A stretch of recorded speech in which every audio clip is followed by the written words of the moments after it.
yeah, I'm lucky. I got everything.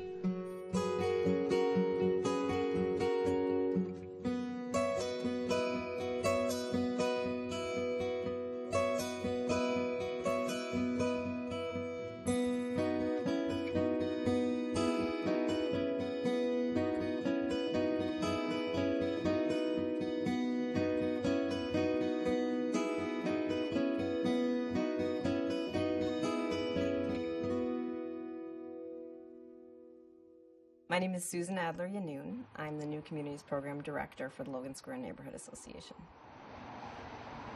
Logan Square is an economically and ethnically diverse community.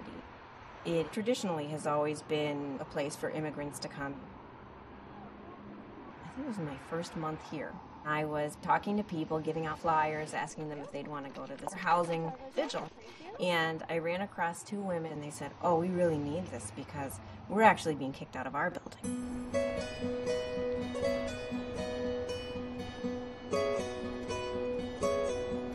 They sent us a letter saying that the contract was up and that we had to find a place. We work in this area when it was so bad. You can hear the bullets all over.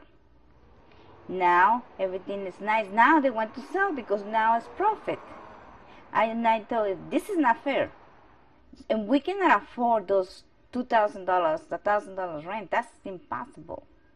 I work full time and it still cannot make the full amount of rent. I walked them through what the Federally Assisted Housing Act said, which is if there's an organized tenant association, the tenant association has 60 days to inform the owner of their right of first refusal to buy the buildings.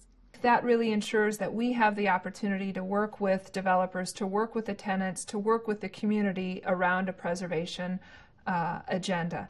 Rental housing is a part of every neighborhood. People were like, we don't have the money, how would we do that? But there was another piece of the law that says, or you can assign your rights to another developer who will buy the building and maintain it as affordable on your behalf. They have to be someone else who wants this building. We have to make an offer. That's how we found community builders. Our responsibility and part of our mission is to help develop community housing projects, community neighborhood development projects all across the United States. It's long-term commitments that we own this. We're going to work with these tenants, work with the wider community to preserve this resource. It's almost always cheaper to preserve existing than to build new. One of the reasons that we looked so seriously at the Lorington was because this fabulous neighborhood. We put together the financing so that we could not just acquire the buildings, but also to be able to perform the renovations and rehab of the building. The Logan Square Neighborhood Association did really jumpstart the process and had the tenants ready to move very quickly, which is what we needed to be able to preserve the property. New light fixtures, vanities, tops, tub fixtures, kitchen, brand new cabinets all the way around. Been in this neighborhood since I was 14 years old. But in this building here, I've been 11 years.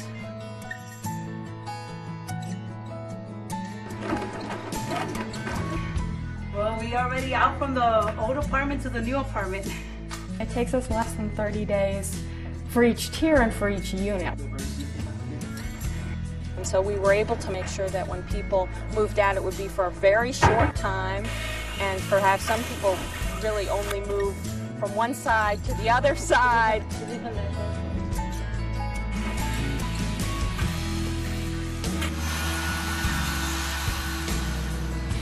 Every building now in Chicago, whether it's a 3-flat or big apartment building, is turning into condos everywhere. We're all kind of scared if we were going to lose our little spot. I feel great because I'm still staying in my same neighborhood where I've been for so many years. Now I'm raising up my kids in the same neighborhood.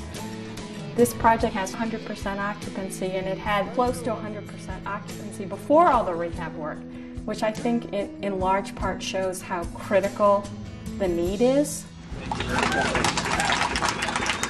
Here at Logan Square and across the city, the supply of affordable rental housing is shrinking as some apartment buildings deteriorate, others raise their rent, so others are converted into condos very quickly. Today we're announcing the city's own preservation initiative.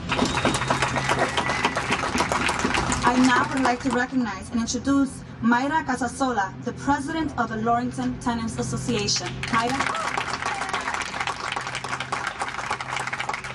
Good morning, everybody. Thank you to the community builders who bought our building and are making them beautiful and more energy efficient, which is saving us a lot of money. But I never thought it would be this big at the end. I was just trying to save those buildings. And the most important thing is, my son told me he was proud of me.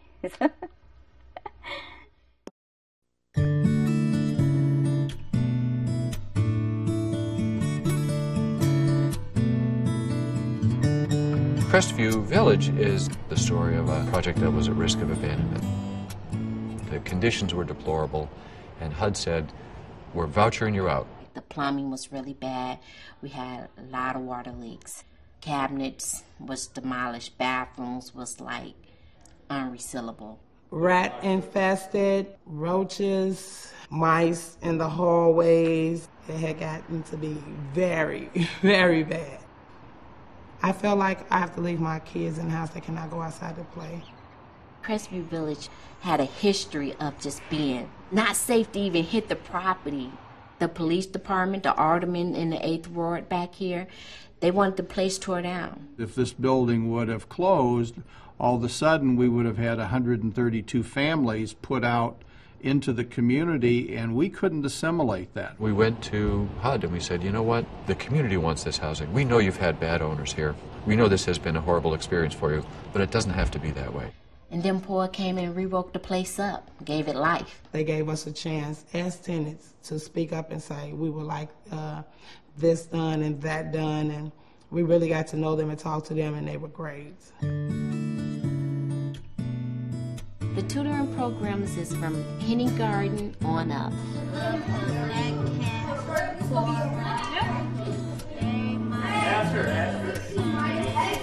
What number did you get? 28. So 7 times 4 is? 28. When the kids, they be waiting for it. They can't wait. When it's tutoring today, I'm like, got your homework? The playground is awesome. It's awesome.